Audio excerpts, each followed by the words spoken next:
హరి ఓం. పరమేశ్వర స్వరూపమైన సభకి నమస్కారం. మళ్ళీ 12 ఏళ్ళు అరణ్యవాసం చేస్తామే, అప్పుడు అన్నయ్య పట్టాభిషేకం చేసుకోవలసిన వాడు యుద్ధానికి వెళ్ళి శత్రువుల్ని చంపి పట్టం కట్టవలసిన వాడిని తొందరపడిపోయి అన్నయ్య తెచ్చుకున్న వరాన్ని కూడా పాడు చేశానని 12 ఏళ్ళు మళ్ళీ ఏడుస్తావు. అలా నువ్వు ఏడవకుండా ఉండడం కోసమని నీ ప్రథమ కోపం చటుక్కున ప్రమాదం తేకూడదని నిమిషమెట్టాను తప్ప నీ మీద కోపంతో కాదు సుమా. కొన్ని నోటితో చెప్తాడు, కొన్ని చిన్న నవ్వుతో చెప్తాడు. కానీ ఆ నవ్వులో పరమార్థం అవతల వాడికి అర్థం అవుతుంది. భీముడికి అర్థమైంది, ఇది ప్రేమతో పెట్టినటువంటి నియమం. మా అన్నకి నా మీద ఎంత ప్రేమో మీరు విరాట పర్వం బాగా చదివితే అర్థమవుతుంది. ఈ సంఘర్షణ కొనసాగిందా లేదా అన్న విషయం కీచకుడి విషయంలో. కాబట్టి అన్నయ్య బెంగ పెట్టుకోకు, నేను అలా చెయ్యనులే అన్నయ్య, పోన్లే నువ్వు ఆ నియమం పెట్టావు కదా అది నాకు మంచిదే అన్నట్టుగా భీముడు ఊరుకున్నాడు. అది వాళ్ళిద్దరికీ ఉన్న గొప్ప అనుబంధం. అన్నయ్య బెంగ పెట్టుకోకు, నేను అలా చెయ్యనులే అన్నయ్య, పోన్లే నువ్వు ఆ నియమం పెట్టావు కదా అది నాకు మంచిదే అన్నట్టుగా భీముడు ఊరుకున్నాడు. అది వాళ్ళిద్దరికీ ఉన్న గొప్ప అనుబంధం. అంటే నీకు నా మీద అనుమానమా? ఇంకా అంత అనుమానం ఉన్నప్పుడు అక్కడికి వస్తే మాత్రం నేను బాగా ఉంటాను, నీకేం నమ్మకం? పోన్లే మీరు వెళ్ళండి, నేను నా ఇష్టం వచ్చిన చోటుకి ఇంకో చోటుకు పోతాను, అసలు మీరున్న చోటుకి నేను రాను. ఇలాంటి పెంకితనాలు తగులోడు కొలడాలు వాడికి ఉండవు. అన్నయ్య ఓ మాట అన్నాడు, మన క్షేమాన్ని కోరే చెప్తాడు. కాబట్టి అన్నయ్య అలా అన్నాడు అంటే దాన్ని సక్రమంగా అర్థం చేసుకుందాం అని ఊరుకునే లక్షణం భీముడి యందుంది. లేకపోతే నిజానికి అజ్ఞాతవాసం నడవదు. ఇది వాళ్ళకి కాదు, ప్రతి కుటుంబంలో ఉండాలి, ప్రతి ఇద్దరి మధ్య ఉండాలి. ఒక భర్త భార్యని దెబ్బలాడినప్పుడు ఆమె అర్థం చేసుకోవాలి. భార్య భర్తని కాకపోతే ఎవరిని దెబ్బలాడుతుంది? ఊళ్ళో వాళ్ళని దెబ్బలాడతారు. ఆమె జీవితం అంతా ఆయనతోటే కలిపి కట్టుకుంది కాబట్టి అయ్యో ఈయన పొరపాటు చేస్తున్నారేమో అనిపించినప్పుడు ఆమె ఆక్రోశించి మాట్లాడుతుంది. మీరు ఎందుకు వినరు నా మాటని గద్దిస్తుంది. అప్పుడు ఆమె మాట నువ్వు వినాలి, నీ మాట బిడ్డలు వినాలి, బిడ్డల మాట నువ్వు వినాలి, స్నేహితుడి మాట స్నేహితుడి వినాలి, గురువు మాట శిష్యుడి వినాలి, ప్రభువు మాట ప్రజలు వినాలి, ప్రజల మాట ప్రభువు వినాలి. ఒకరి మాట ఒకరు వినవన్ననాడు అయోమయం అంధకారం తప్ప లోకంలో కార్యసాధన ఉండదు. అది పాండవుల్ని చూసి నేర్చుకోవాలి తప్ప ఆయన తిరగబడలేదు. ధర్మరాజు గారు బతిమాలుకోవలసిన అవసరం కలగలేదు. ఒక కార్యం సాధించేటప్పుడు అన్నయ్య అన్న తర్వాత అతనికి ఆ అధికారం ఉన్నది. ఆయన అంటాడు, అన్నాడు అంటే మన క్షేమం కోసం అంటాడు, మన మీద ప్రేమతో అంటాడు తప్ప ఇతరులను ఎందుకు అంటాడు ఆయన అని అర్థం చేసుకోగలిగినటువంటి పరిణతి ఉంది. అంతే తప్ప చూసావా మన ఎలా నిశాడో అని నాలుక పీక్కోరు వాళ్ళు. అందువల్ల నిలబడింది భారతం. ఇది ఆలోచన చేసినప్పుడు ఎప్పుడో జరిగిపోయింది అని అనుకోవడం కాదు. భారతం అనేటటువంటిది పంచమ వేదం. అందరూ వినండి, అందరూ చదువుకోండి. భారతం చదువుకోవడానికి వీళ్ళే చదవాలి వాళ్ళే చదవాలన్న నియమం పెట్టలేదు. అందరూ చదువుకోవలసినదే అని అనడానికి కారణం ఏమిటంటే వ్యాస భగవానుడి యొక్క ప్రధానమైన ఉద్దేశ్యం ధర్మార్థ కామమోక్షములనేటటువంటి చతుర్విధ పురుషార్థములను సమన్వయం చేసుకోవడానికి అందరికీ శక్తినివ్వాలి. వేదం చదువుకోలేని వాళ్ళందరూ భారతం చదువుకుని అలా జీవితాన్ని పండించుకోవాలని ఇచ్చాడు మహానుభావుడు. కవిత్రయం అందుకు దాన్ని మళ్ళీ తెలుగు భాషలో రచించి మనకు అందించారు. వాళ్ళు ఎంత ప్రేమతో ఇచ్చారో మనము అంత ప్రేమతో చదవాలి. అంతేగాని భారతం పిల్లలు ఎవరైనా తీస్తే నీకు ఇప్పటి నుంచి భారతం ఎందుకునే అనకూడదు. భారతమే చదవాలి, మధ్య మధ్యలో భారతం వాళ్ళకి రావాలి, తెలుసుకోవాలి. భారతం వస్తే వాడు అన్నయ్య మాట వింటాడు, భారతం చదువుకుంటే వాడు నాన్నగారి మాట వింటాడు. అంతకన్నా నీకేం కావాలి? వాడు బాగా చదువుకుని పెద్ద ఉద్యోగంలోకి వెళ్ళి ఎవడి మాట వినని వాడిగా తయారైన తర్వాత వాడు ఇప్పుడో భారతం చదివి వేళ్ళు విరుచుకుంటే నీకేం వస్తుంది? అప్పుడు భారతం అందరికీ అన్ని కాలములలో అన్ని దేశములలో అవసరమైనది అని నిరూపణమయ్యేటటువంటి గొప్ప ఇతిహాసం. కాబట్టి ఈ మాటలు చెప్పి ఆయన ఆ ఆయుధములనన్నిటినీ కూడా జమ్మి చెట్టు యొక్క బలమైన కొమ్మకు కట్టి తదనంతరం అందరూ కూడా నదుల వద్దకు వెళ్ళి పవిత్రమైన నదులలో స్నానం చేసి తర్పణ విడిచిపెట్టి ఇక విరాట్ రాజు గారి యొక్క కొలువులో ప్రవేశించడం కోసమని మానసికంగా నిశ్చయం చేసుకున్నారు. మొట్టమొదట పెద్దవాడు కాబట్టి ధర్మరాజు గారు బయలుదేరారు.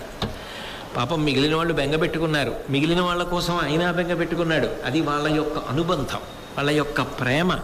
అంత సున్నితంగా ఆలోచిస్తారు. ఎన్నేళ్ళు వచ్చినా ఏమిటా ప్రేమలు అని ఉండదు. ఎన్నేళ్ళు వచ్చినా ప్రేమ అలా ఉండాలి. అలా ఉంటేనే దాని అందం. అసలు నేను ఒక మాట చెప్పనా, తెలిసి తెలియని వయస్సులో 6వ తరగతి 7వ తరగతి చదువుకుంటున్నప్పుడు అన్నదమ్ములు ఒకరి కోసం ఒకరు ఏడవడం గొప్ప కాదు.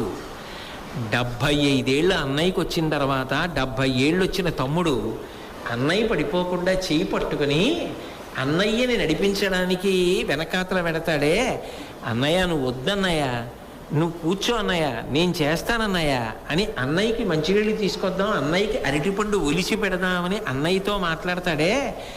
మా అన్నయ్య నీకేం తెలుసురా, ఎంత కష్టపడి మహానుభావుడు మమ్మల్ని అందరినీ వృద్ధిలోకి తీసుకొచ్చాడు అని ఆ పండిపోయిన వయసులో అన్నదమ్ములు అక్క చెల్లెళ్ళు కలిసి కూర్చుంటారే, అది చూడ్డానికి కన్నులకు పండగండి. అసలు చూస్తే చాలు.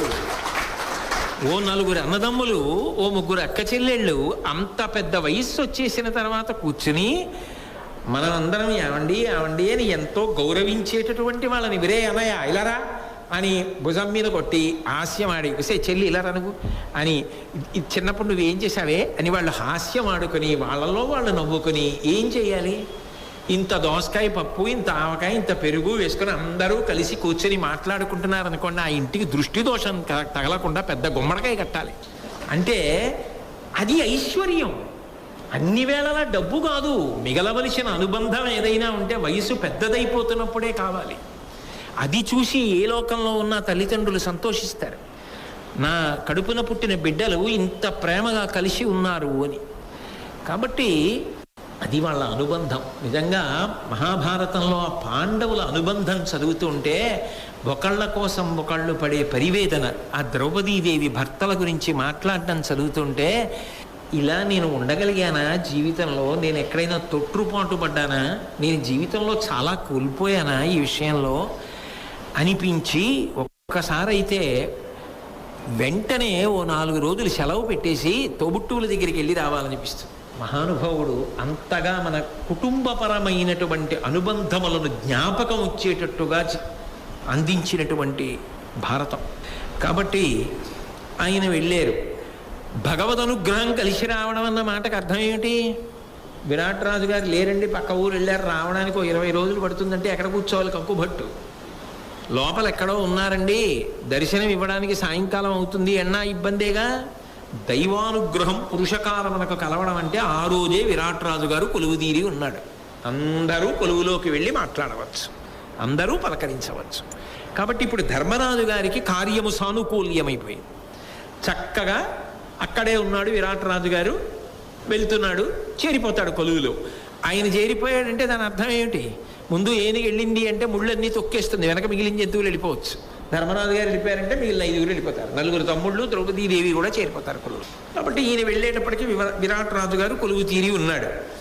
అయితే విచిత్రం ఏంటంటే కొలువు తీరి ఉన్నటువంటి మహారాజుని చూసి ఎంత జాగ్రత్తగా మాట్లాడాలి, ఎలా మాట్లాడాలి, ఎలా కొలువులో చేరాలి, ఈ బాధ ధర్మరాజు గారికి ఉంటుందా ఉండదా? సహజంగా మనసులో. ఇంతకు ముందు ఎప్పుడైనా అలా వెళ్ళినవాడా? అలా ఎప్పుడూ వెళ్ళలేదు. కాబట్టి ఎలా మాట్లాడాలి, నేను ఎంత జాగ్రత్తగా ఇప్పుడు ఆ కొలువులో కుదురుకోవాలి అన్న ఆలోచన ధర్మరాజు గారికి ఉంటుంది. ఆయన తండ్రి గారి అనుగ్రహం చేత ఆయనకి ఆ కంకుబట్టు ఎలా ఉండాలనుకున్నాడో అటువంటి వేషం అమరింది. ఇప్పుడు చిత్రం ఏమిటంటే ఈ ఆనుకూల్యత, కార్యసాధనకు తగిన అనుకూల పరిస్థితులు ఏర్పడడం పరమేశ్వరుని యొక్క అనుగ్రహ విశేషం. మనం 1 అడుగేస్తే 2 అడుగులు కార్యం ముందుకు రావాలి, అది సఫలం అవ్వాలి. ఎంత తేలిగ్గా అయిపోయిందండి అని ఆనందపడిపోతాడంటే దేవతానుగ్రహం అలా కలిసి వచ్చింది అని. అలా కలిసి వచ్చింది దేవతానుగ్రహం అని ఊరుకోరు తిక్కనగారు. అది ఎలా కలిసి వస్తుంది అన్నదాన్ని వర్ణిస్తారు. అందుకే నేను ఎలా కొలువులో కుదురుకోవాలి అని ధర్మరాజు గారు పరివేదన పొందడం కాదు, అంత దూరం నుంచి వస్తున్న ధర్మరాజు గారిని కంకుభట్టు వేషంలో వస్తుంటే ఇక్కడ కూర్చున్నటువంటి ఉన్నతాసనం మీద ఉన్న విరాట మహారాజు చూశాడు. చూసి కంటిని ముందు ఏది ఆకర్షిస్తుంది? తేజస్సు ఆకర్షిస్తుంది. ఎవర్రా అంత దూరంలో వస్తున్నాడు మహానుభావుడు, మహా తేజస్వి, అబ్బా ఎంత తేజస్సుతో ఉన్నాడు. ఆ వర్ణనలో ఉన్న గొప్పతనం. ముందు స్పష్టంగా మనిషి కనపడడు, ఆ తేజస్సు కనపడుతుంది. అందరికన్నా భిన్నంగా అనిపిస్తున్నాడు, మహాతేజోమూర్తి. ఎవరైనా ఆ వస్తున్నవాడు ఏదో ఆయన్ని చూడగానే త్రిమూర్తులు ఏకమై వస్తున్నట్టుగా అనిపిస్తున్నాడే. త్రిమూర్తులు ధర్మమునందే ఉంటారు. ధర్మిణి, ధర్మవర్ధిని, పరదేవత, ధర్మస్వరూపిణి. కాబట్టి ఏదో 3 మూర్తులు బ్రహ్మ విష్ణు మహేశ్వరులు ఏకమై వస్తున్నట్టుంది ఆ తేజస్సు. అంటే అసలు ధర్మరాజు గారు అడగడం కాదు, వచ్చిన ఆయన ఉంటే బాగుండన్న భావన విరాట మహారాజు గారికి కలిగేస్తుంది. ఎంత తేజస్సు, ఎంత తేజస్సు. యతీంద్రుడు కొంచెం దగ్గరికి వచ్చే కొద్దీ వేసినకున్న బట్టలు కనపడుతున్నాయి. ఆయన ఎవరు, ఏ ఆశ్రమంలో ఉన్నవాడు తెలుస్తోంది. ఎవరో యతీంద్రుడు, అందుకే అంత తేజస్సు. అబ్బబ్బబ్బా ఏమి మహానుభావుడు. ఇంకొంచెం దగ్గరికి వస్తున్నాడు. కాళ్ళకి చేతులకి పెట్టుకున్నటువంటి మణిభూషణములు ఉంటాయి కదూ, అదేమిటి ఆ చేతులంత బోసిగా ఉన్నాయి, అదేమిటి ఆ పాదాలు అలా కనపడుతున్నాయి. ఆ పాదాలు ఆ చేతులు, మరి పరివ్రాజకుడు అన్నవాడికి ఆభరణాలు ఉంటాయా? ఉండవు కదా. కానీ అలా అనిపించట్లేదే. ఆ చేతులు మణిభూషణములు పెట్టుకోవలసిన చేతులే, బ్రహ్మాండమైనటువంటి మంజీరములను పెట్టుకోవలసినటువంటి పాదములే. అటువంటివంత బోషిగా ఉన్నాయంటే ఆ కాళ్ళు చేతులు.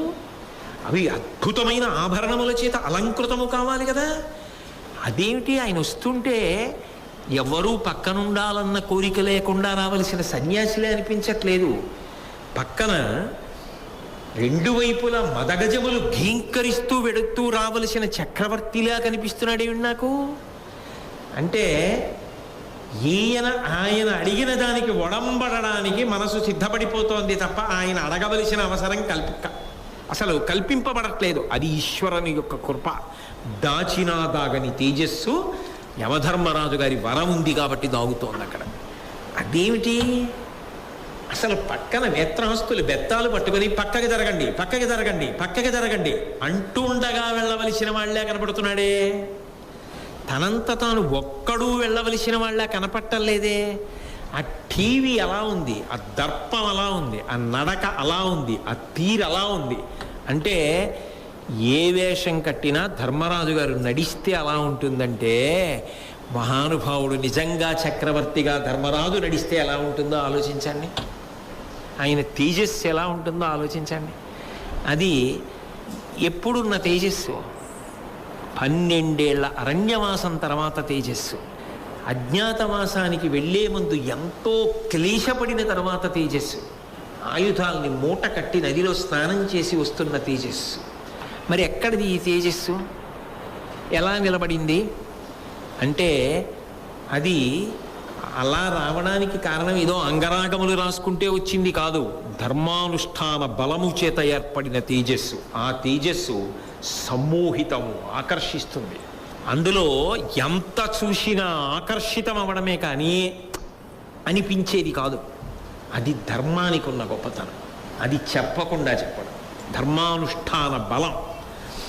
కాబట్టి ఈయన రాజు కాడు, కానీ ఈయన పాదముల వంక చూస్తే రాజులైన వాళ్ళందరూ కూడా ఆయన కాళ్ళు కడిగి తమ కిరీటములలో ఉన్నటువంటి మణుల చేత నీరాజనములు ఇచ్చేటట్టుగా వంగి నమస్కరించవలసిన పాదాల్లా కనబడుతున్నాయే.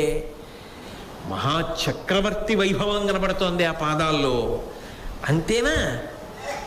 ఈయన రావాలి కానీ నేను మామూలుగా వెళ్ళను.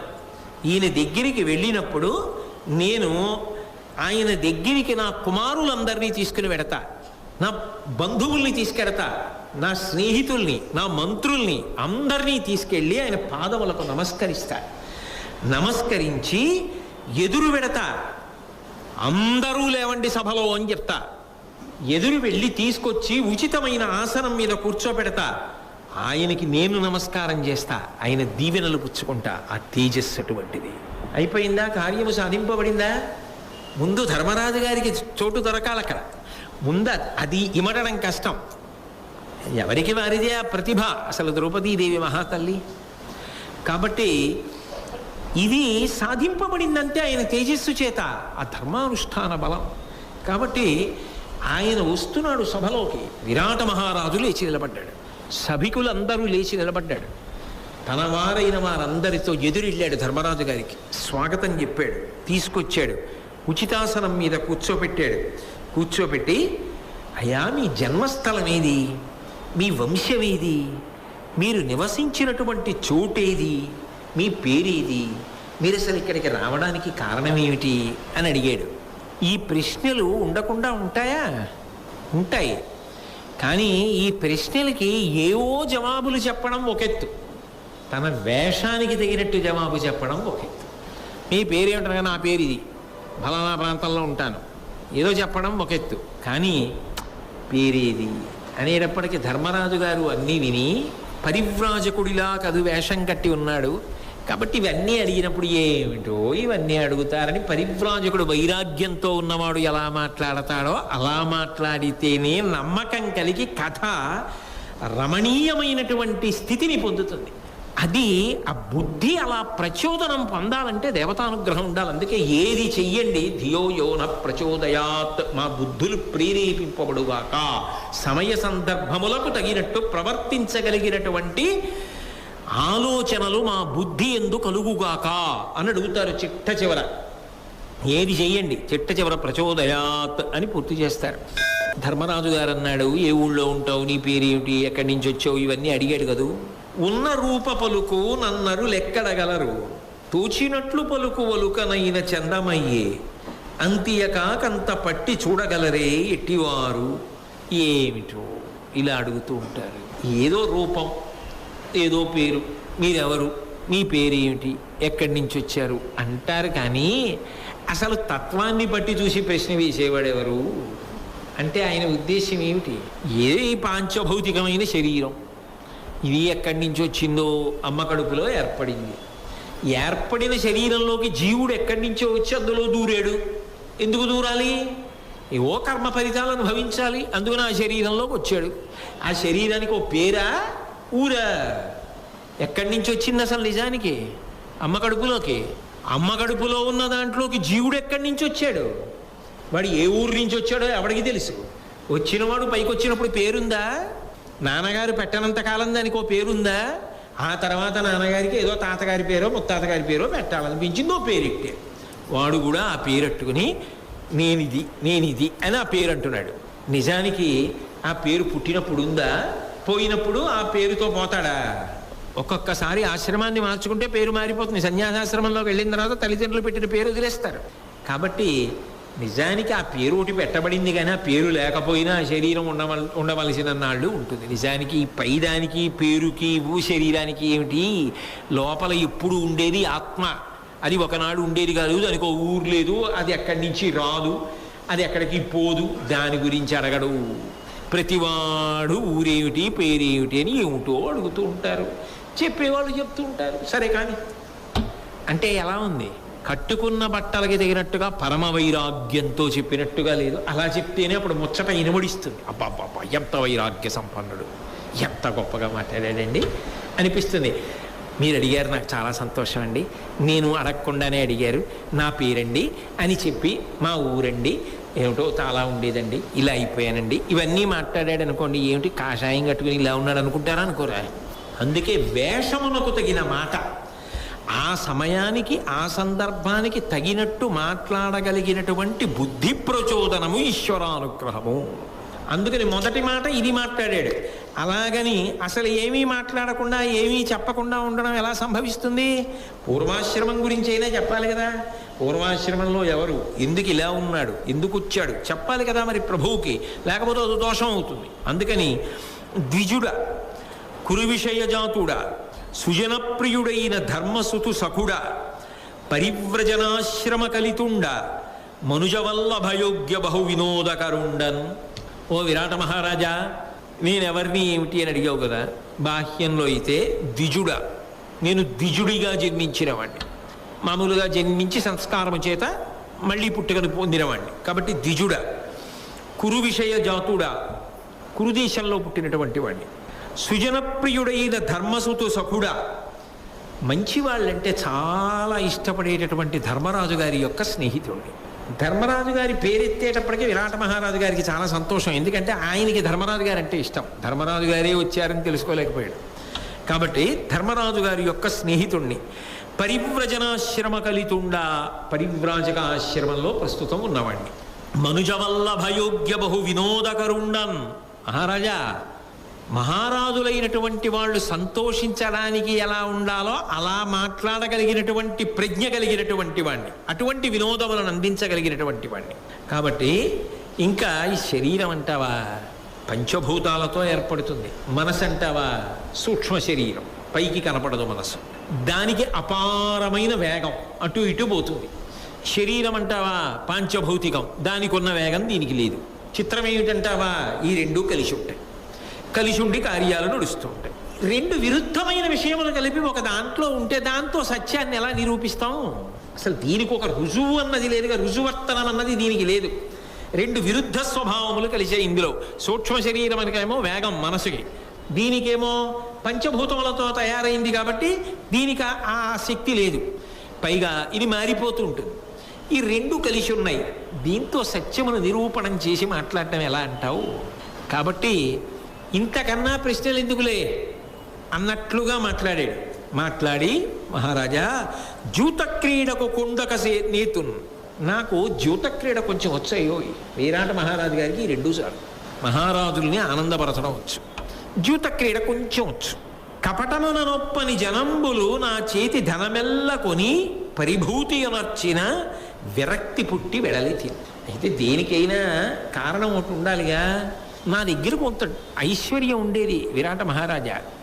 ఒకప్పుడు నా దగ్గర ఉన్న వాళ్ళే, నా బంధువులే, నా పరిజనమే, నాతో ఉండవలసిన వాళ్ళే నన్ను మోసం చేశారు. మోసం చేసి నా దగ్గర ఉన్న ధనమంతా లాగేసుకున్నారు.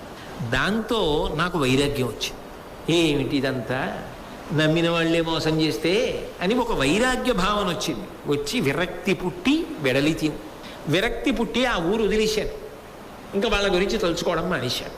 అంటే ఇంకా అదే పనిగా అడగడగా అందుకని విరక్తి పుట్టి వదిలేశాను. నా పేరు కంకుభట్టు. కంకుడు అంటూ ఉంటాడు. రాజనీతి బాగా తెలుసు. ధర్మరాజు గారి స్నేహితుడిని కదూ, ఆయనతో కలిసి తిరిగానేమో. రాజనీతిలో పదునైన బుర్ర. నీచమైనటువంటి కొలువులు మాత్రం చేయను. అంటే చాలా హేయమైనటువంటి పనులు నాకు చెప్తావేమో, ఆ పనులు నేను చెయ్యను. సజ్జనులకు చాలా మిత్రుణ్ణి. ఇందాక చెప్పింది ఇప్పుడు చెప్తున్నాడు మళ్ళీ. ధర్మరాజు గారి అలవాటు నాకుంది, నిజానికి ధర్మరాజు గారే నేను. సజ్జనునికి మిత్రుణ్ణి. నువ్వు కూడా అలాంటి వాడివే, నువ్వు కూడా చాలా సజ్జనుడివి అని నేను విన్నాను. అందుకని నిన్ను సేవించాలని వచ్చాను. అయితే ఎప్పటికీ ఇలాగే సేవిస్తూ నీ దగ్గర ఉంటాను అనుకుంటున్నావేమో విరాట మహారాజా. వత్సరంబున గడచను వ్రతము నాకు, దాని నీ పాల జల్పి ఉత్సాహవృత్తి మెరయ నీకు కృతజ్ఞత నెరపి తొల్లి ఎగ్గు చేసిన వారి జయింపబోదు. ఒక్క సంవత్సరమే నిన్ను సేవిస్తానని నా వ్రతం. ఓ ఏడాది ఉంటా నీ దగ్గర. ఓ ఏడాది ఉన్న తర్వాత ఏం చేస్తాను? దానిని పాల జల్పి ఉత్సాహవృత్తి మెరయ, చాలా సంతోషం పొంది అమ్మయ్య ఏడాది అయిపోయిందని నీకు కృతజ్ఞత నెరపి, ఏడాది నీ దగ్గర ఉండడానికి అవకాశం ఇచ్చినందుకు నీకు కృతజ్ఞత చెప్తా. అదే జరిగింది.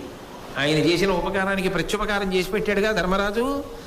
కాబట్టి కృతజ్ఞత నెరపి తొల్లి ఎగ్గు చేసిన వారి జయింపబోదు.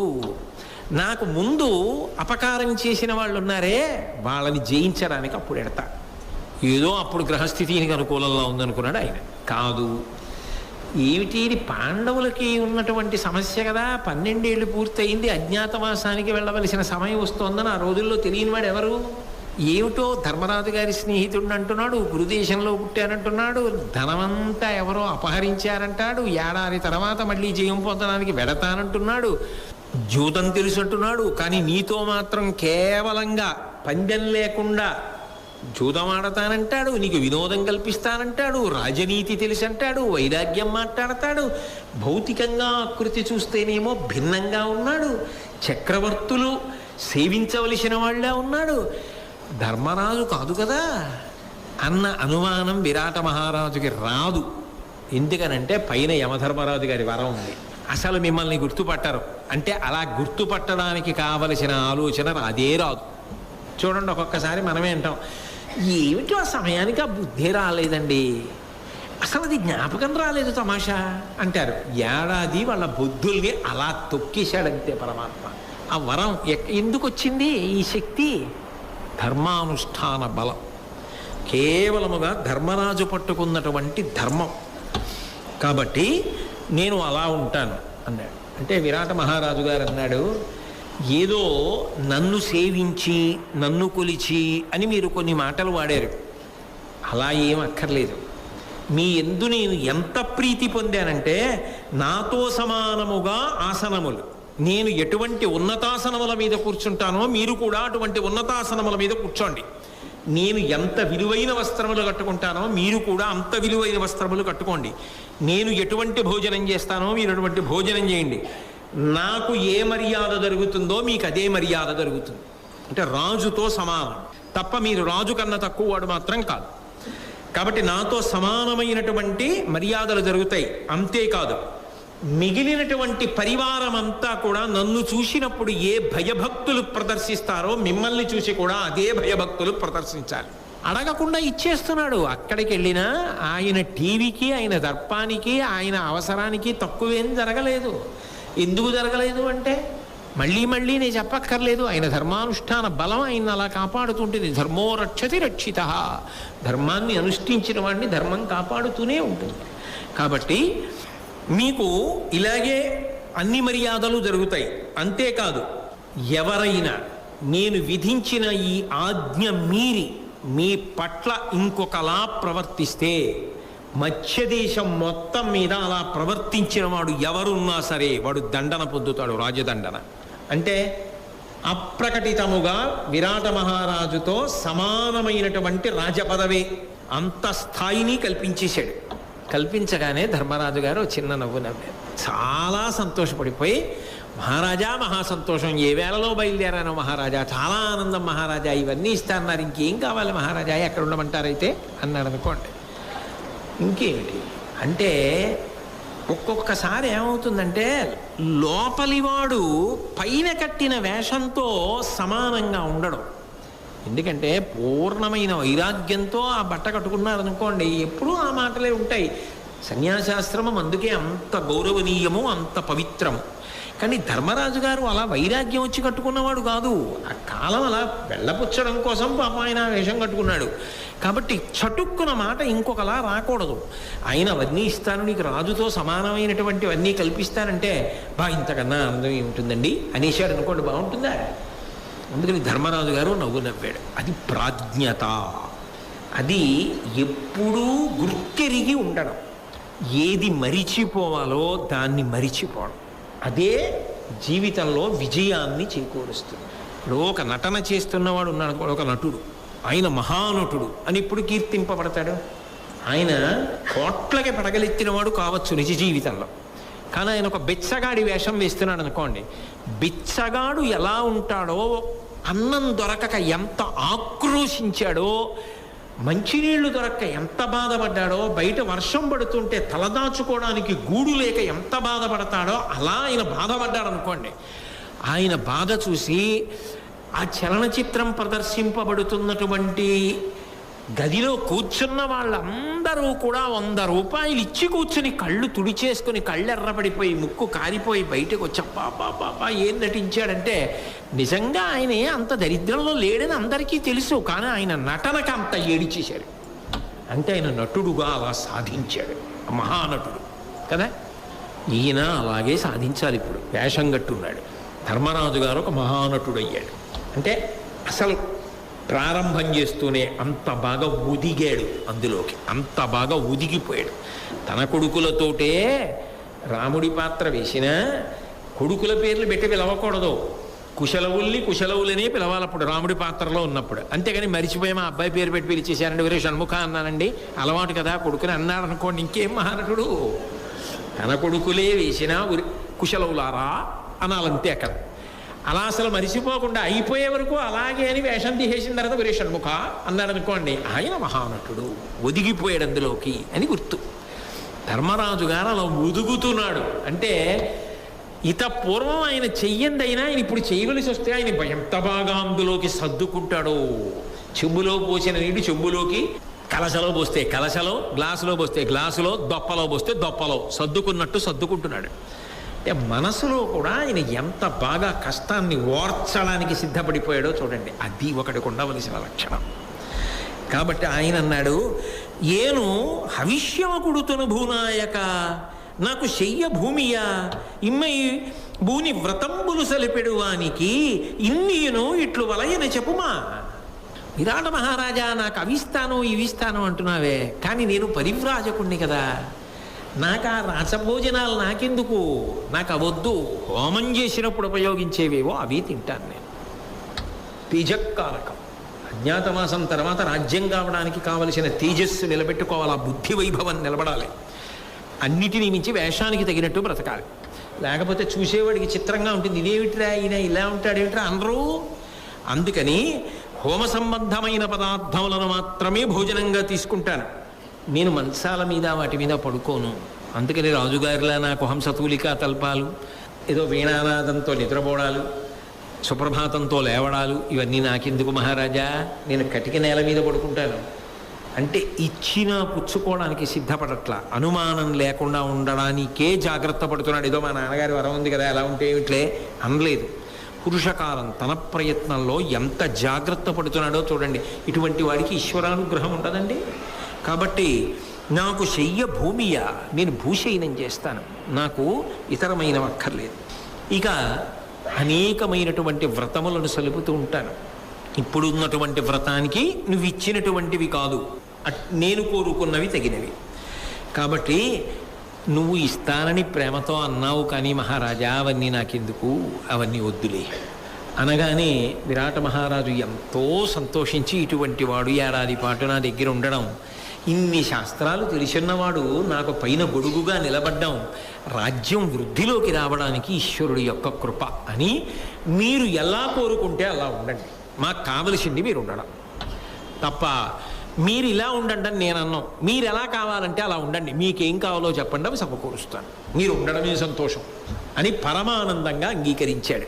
కాబట్టి ధర్మరాజు గారు కంకుభట్టు అన్న వేషంతో చక్కగా విరాట మహారాజు గారి యొక్క కొలువులోకి ఒదిగిపోయాడు. ఆ వెనక భీమార్జున నకుల సహదేవులు, ద్రౌపదీదేవి కూడా ఒదిగిపోయారు. ఆ విషయాలు నేను ఎందుకు వర్ణించట్లేదంటే, నేను ఇప్పుడు మాట్లాడుతున్నది మహాభారతంలో ధర్మరాజు. ఇలా వాళ్ళందరూ విరాట మహారాజు గారిని సేవిస్తూ సంతోషంగా అజ్ఞాతవాసం చేస్తుండగా అనుకోకుండా ఒక విచిత్రమైనటువంటి సంఘటన జరిగింది. ధర్మరాజు గారు అజ్ఞాతవాసంలోకి ప్రవేశించే ముందు ఆయుధాల్ని సురక్షితమైనటువంటి ప్రదేశంలో ఉంచి, ఏ కారణం చేత కూడా అవి ఇతరుల చేత గుర్తింపబడకూడదనేటటువంటి జాగ్రత్తతో, ఇది 100 సంవత్సరములు నిండి శరీరాన్ని విడిచిపెట్టినటువంటి మా అమ్మ యొక్క కళేబరం, దహన సంస్కారము కాకుండా ఖనన సంస్కారము కాకుండా ఇలా ఒక చెట్టుకి వ్రేలాడగట్టడం అనేటటువంటిది చాలా కాలంగా మా వంశంలో ఉన్నవారి చేత అనుష్ఠింపబడుతున్నటువంటి ఆచారం. ఆ కారణం చేత మేము కూడా ఇలాగే మా అమ్మగారి విషయంలో ప్రవర్తించడం జరిగిందని పెద్దగా గొంతెత్తి అరిచి, చుట్టుపక్కల ఎవరైనా ఆ మాట వింటారా, అటువైపుగా వస్తారా అని పరిశీలించి, అసలు ఆ జమ్మి చెట్టు కిందకి సాహసం చేసి వచ్చేవాళ్ళు ఎవ్వరూ లేరు అని నిర్ధారించుకున్న తర్వాత, తమ అజ్ఞాతవాసానికి ఏ విధమైనటువంటి ప్రతిబంధకము కలగదు అనేటటువంటి విశ్వాసాన్ని పొంది, తదనంతరము కంకుభట్టు అన్న పేరుతో విరాట మహారాజు గారి యొక్క కొలువులోకి ప్రవేశించినటువంటి విశేషాన్ని గురించి నిన్నటి రోజున మీకు వివరించడం జరిగింది. అయితే మరి ధర్మరాజు గారు ఆయుధాలని పట్టుకెళ్ళి జమ్మి చెట్టు మీద పెట్టడం వరకు బాగానే ఉంది, కానీ ఇది 100 సంవత్సరములు నిండి శరీరాన్ని విడిచిపెట్టినటువంటి మా అమ్మ యొక్క కళేబరం అని చెప్పడంలో అబద్ధం ఆడినటువంటి దోషం అంటదా ఆయనకి? అది అబద్ధం కాదా అంటే, యక్ష ప్రశ్నలకి ధర్మరాజు గారు జవాబులు చెప్పినప్పుడు నేను మీకు రెండు విషయాలు ప్రతిపాదించడం జరిగింది. ధర్మములన్నింటిలోకి గొప్పదైనటువంటి ధర్మం అహింస. అహింస పరమో ధర్మ అని. అహింస అంత గొప్ప ధర్మం అవడానికి కారణం కేవలముగా కర్మయందు ఒక ప్రాణిని శిక్షించకుండా ఉండడము అన్న నిగ్రహ శక్తి చేత కాదు. సమస్త భూతముల యందున్నటువంటి ప్రేమ వలన వాటికి అపకారము చేయడు. కాబట్టి ధర్మములలో అహింస సర్వోత్కృష్టమైన ధర్మమైంది. అలాగే సత్యాన్ని పలికినప్పుడు కూడా ప్రధానమైన కారణం ఏమవుతుంది అంటే అన్ని ప్రాణుల యందు ఉన్నటువంటి ప్రేమ కారణమవుతుంది. సత్యం వద అంటే ఎవరేమైపోయినా నిజం చెప్పమని కాదు అని మీకు నేను అన్వయం చేసి చూపించాను. ఆర్తితో ఉన్న వాళ్ళని ఆదుకునేటప్పుడు వాళ్ళకి మనం ఆశ్రయం ఇచ్చినా వాళ్ళని బాధ పెట్టాలని ప్రయత్నిస్తున్నటువంటి వ్యక్తులు వచ్చి ఎవరిని వాళ్ళు తరుగుతున్నారో వాళ్ళు మీ దగ్గర ఆశ్రయం పొందారా అని అడిగితే అవును ఆశ్రయం పొందారు అని సత్యం చెప్పి వాళ్ళు బాధపడడానికి కారణం కావడం కన్నా మీరు ఎవరిని తరుగుతున్నారో వారిటు రాలేదే అని అబద్ధం చెప్పినా దాని వలన వాళ్ళకి అసత్య దోషం రాదు. కారణం ఆర్తత్రాణ పరాయణత్వం, ఆపదలో ఉన్న వారిని ఆదుకోవాలనేటటువంటి ప్రేమ ప్రధానమైనటువంటి కారణములై వారు వాచికంగా అబద్ధం చెప్పినా దాని వలన వాళ్ళకి అనృత దోషం రాదని, అది సత్యము కిందకే వస్తుందని మీకు రామాయణం సుందరకాండలో సీతమ్మ తల్లి హనుమతో మాట్లాడినటువంటి సందర్భంలో రాక్షసులు ఆమెని వచ్చి ప్రశ్న వేసినప్పుడు యూయవేనాభిజానాతి యూయం యద్వా కరిష్యతి అహిరేవక్యహే పాజాన్ విజానాతి రసంశయ అని చెప్పినటువంటి సందర్భాన్ని ఉదాహరణలుగా చూపించడం జరిగింది. ఇక్కడ ధర్మరాజు గారి పరిస్థితి కూడా అంతే. ధర్మరాజు గారు ఒక పెద్ద సత్యాన్ని ఆచరించాలి. ఏమిటి ఆయన చేయవలసిన పెద్ద సత్యాచరణము అంటే ఆయన ఒక ప్రతిజ్ఞ చేసి ఉన్నాడు. జూదంలో ఓడిపోయిన తరువాత అది కపట జూదమా ఇంకొకట వదిలిపెట్టండి, అక్కడ ప్రతిజ్ఞ ఏమి అంటే 12 సంవత్సరములు అరణ్యవాసం, 1 సంవత్సరం అజ్ఞాతవాసం చెయ్యాలి. ఈ 13 సంవత్సరములు ఏ ప్రతిజ్ఞ చేసి వచ్చాడో ఆ ప్రతిజ్ఞని నిలబెట్టుకోవాలి. ఆ ప్రతిజ్ఞని నిలబెట్టుకోవాలి అంటే కేవలము భౌతికంగా వాళ్ళు దాక్కోవడమో వాళ్ళు వేషాలు మార్చడంతో అది పరిపూర్ణం కాదు. వాళ్ళ ఆచూకీ తెలియచేయడానికి ప్రధాన సాధనములు వాళ్ళ ఆయుధములు. అవి కూడా గోప్యంగా ఉండాలి. వాటికి అధిదేవతలు ఉన్నారు కాబట్టి వాటిని ప్రసన్నం చేసుకున్నాడు. చేసుకుని తన ప్రతిజ్ఞ ఏదైతే ఉందో, ప్రధానమైన సత్యము ఏదుందో, ఏది తాను సాధించాలో అటువంటి సత్యమును తాను సాధించడం కోసం అక్కడ తల్లి మరణించింది అని చెప్పి ఏదో కళేబరాన్ని తీసుకొచ్చి చెప్పినా అది అసత్యము కిందకి రాదు. పెద్ద సత్యాన్ని నిలబెట్టడానికి ఒక చిన్న అసత్యము పలికినా అది అసత్యము కింద శాస్త్రమునందు పరిగణింపబడదు. పైగా అది ఆయన ఎవరిని మోసం చేయడానికో ఎవరి మీదో ద్వేషభావంతోటో చేసినది కాదు. తాను చేసినటువంటి ఒక ప్రతిజ్ఞని నెరవేర్చుకోవడం కోసం తాను తీసుకున్న జాగ్రత్త. అందుకే అది ఆపద్ధర్మం అవుతుంది కానీ అసత్య దోషము ఆయన యందు అన్వయమయ్యేటటువంటి అవకాశం ఉండదు. అన్నీ తెలిసున్న మహాత్ముడు కాబట్టే ధర్మరాజు గారు ఆ విధంగా జాగ్రత్త తీసుకుని కంకుభట్టు అన్న పేరుతో ఆ విరాట మహారాజు గారి యొక్క ఆస్థానంలో ఆశ్రయాన్ని పొంది అజ్ఞాతవాస కాలాన్ని పూర్తి చేసుకోవడానికి నిర్ణయించుకున్నాడు. మిగిలినటువంటి 4 సోదరులు ద్రౌపదీదేవి కూడా అక్కడ ఆశ్రయం పొంది వారికి ఉచితమైనటువంటి వేషములలో వారు ప్రవేశించినటువంటి కొంతకాలానికి పైకి కనపడని ఒక ధార్మికమైన సమస్య ఉత్పన్నమైంది. ఏమిటా సమస్య అంటే ఒకానొకప్పుడు వివిధ దేశములు తిరుగుతూ ఒక గొప్ప మల్లయుద్ధ యోధుడు ఆ విరాట నగరానికి వచ్చాడు. విరాట మహారాజు గారు సింహాసనంలో కూర్చుని ఉన్నాడు.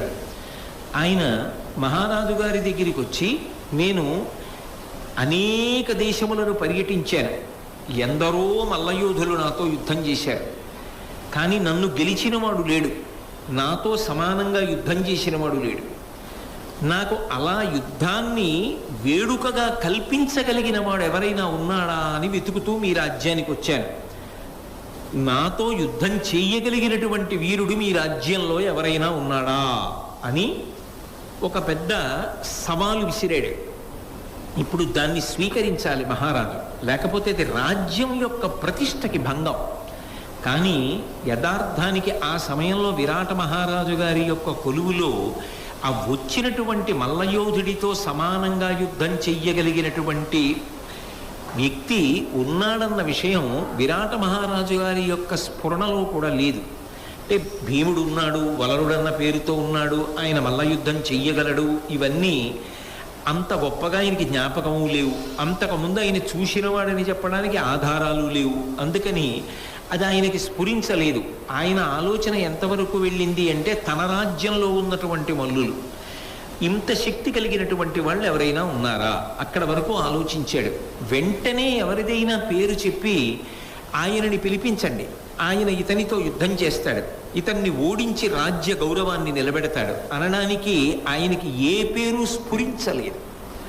స్ఫురించనప్పుడు నిన్ను ఓడించగలిగినటువంటి మల్లయోధుడు మా సామ్రాజ్యంలో లేడు, కాబట్టి ఈ విషయంలో నువ్వే గొప్పవాడివి, మా దేశం పలుపున ఓటమిని అంగీకరిస్తున్నాం అని ఒక మహారాజు అనడము అంటే అది ఆ దేశ గౌరవము భంగం అవ్వడం, ఆ దేశ ప్రతిష్ట దిగజారడం. ఇప్పుడు ధర్మరాజు గారు అక్కడే ఉన్నాడు. ఆయనకి తెలుసు తన తమ్ముడు భీమసేనుడే అక్కడ వలలుడుగా ఉన్నాడు అని. భీమసేనుణ్ణి ఓడించగలిగినటువంటి గొప్ప మల్లయోధుడు ఏం కాదు వచ్చినవాడు.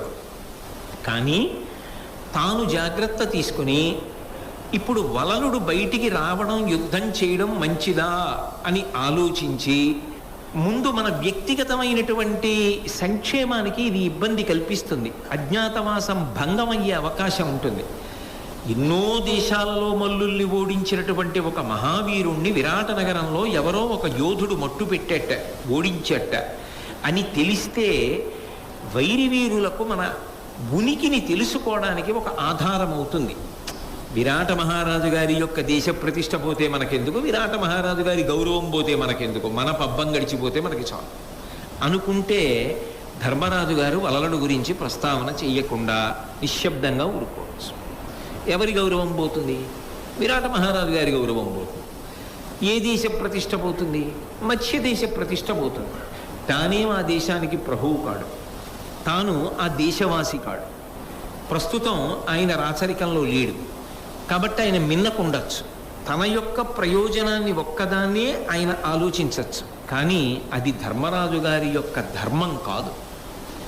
తాను ఎక్కడ ఉంటున్నాడో అక్కడ తన క్షేమం కన్నా, తన యొక్క అవసరం కన్నా దేశము యొక్క క్షేమానికి, దేశం యొక్క ప్రఖ్యాతికి, దేశం యొక్క గౌరవానికి పెద్దపీట వేశాడు.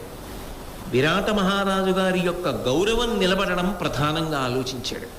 ఇది దృష్టిలో పెట్టుకున్నప్పుడు దేశముతో కాలముతో సంబంధం లేకుండా ఎక్కడైనా ఎప్పుడైనా ఈ సిద్ధాంతమే అన్వయం.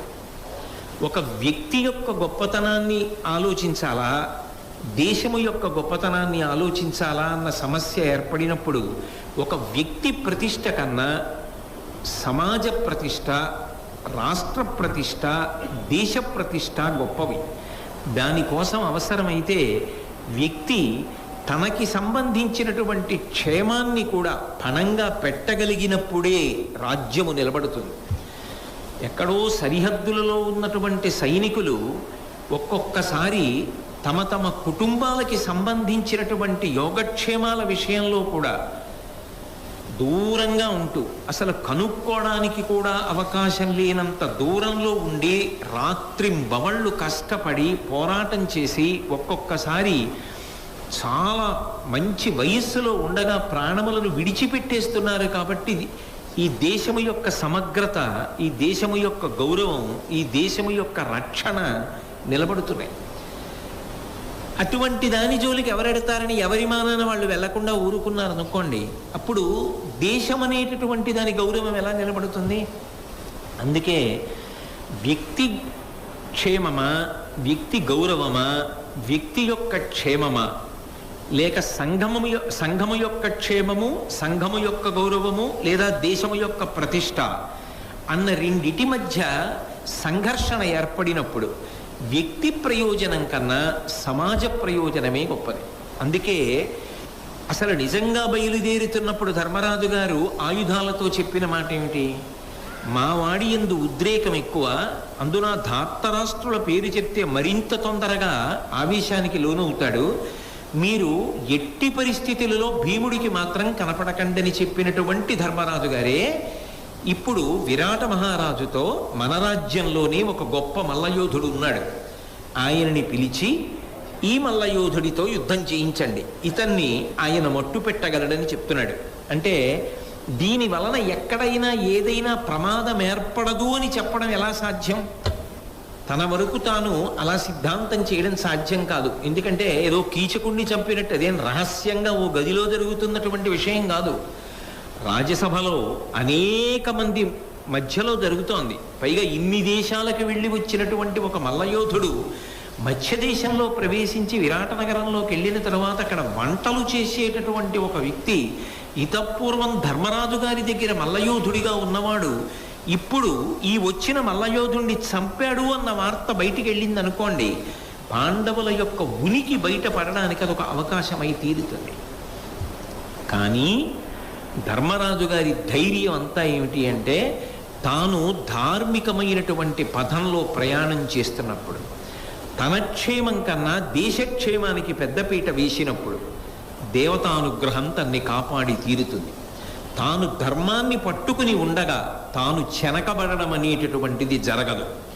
ధర్మమునందు పూనిక అన్నది అంత గొప్పది. ఆ పూనిక కలిగిన వాడు కాబట్టే ధర్మరాజు గారు మహాభారతంలో అంతటి మహానుభావుడు కాగలిగాడు.